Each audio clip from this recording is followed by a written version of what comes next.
Hi everyone, আসসালামু আলাইকুম। কেমন আছেন সবাই? আশা করি সবাই খুব ভালো আছেন। আমিও ভালো আছি আলহামদুলিল্লাহ। আজকে আমি আপনাদেরকে বানিয়ে দেখাবো চাপা শুটকির বড়া।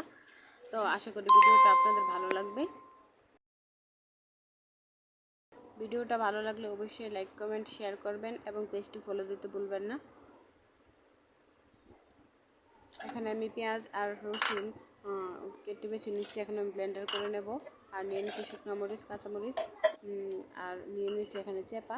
নিয়ে আমি ব্লেন্ডার করে এখানে কড়াই আমি পরিমাণ মতো তেল দিয়ে হলুদ আর লবণ দিয়ে এখন আমি আগে থেকে করে রাখা পেস্ট দিয়ে আমি এখন বেজে নেব। আমি খুবই তাড়াতাড়ি দেখানোর চেষ্টা করছি, কারণ এটা বানাতে প্রায় অনেকক্ষণ সময় লাগে, তাই আমি একটু ভিডিওটা স্পিড করে দিছি।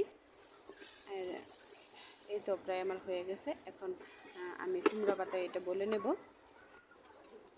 দেখতে করতেও খুবই সোজা, দেখে বুঝতে পারবেন।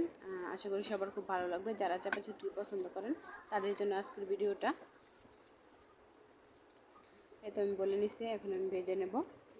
কড়াইয়ে পরিমাণ মতো তেল দিয়ে আমি সবগুলো বড়া দিয়ে এখন আমি একটু ঢেকে দিয়েছিলাম, যাতে পাতার শীষগুলো ভালো করে সিদ্ধ হয়ে যায়, খুবই সফট হয়। তো এখন হয়ে গেছে। তো আমি উল্টে পাল্টে নিচ্ছি। এই দেখুন হয়ে গেছে।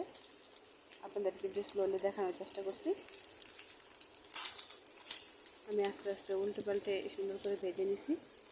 আপনারা আপনাদের মতো ভেজে নিতে পারেন, কেউ কম বেশি করে ভেজে নিতে পারেন। খেতে কিন্তু খুবই ভালো লাগে। ভিডিওটি ভালো লাগলে লাইক কমেন্ট শেয়ার করবেন।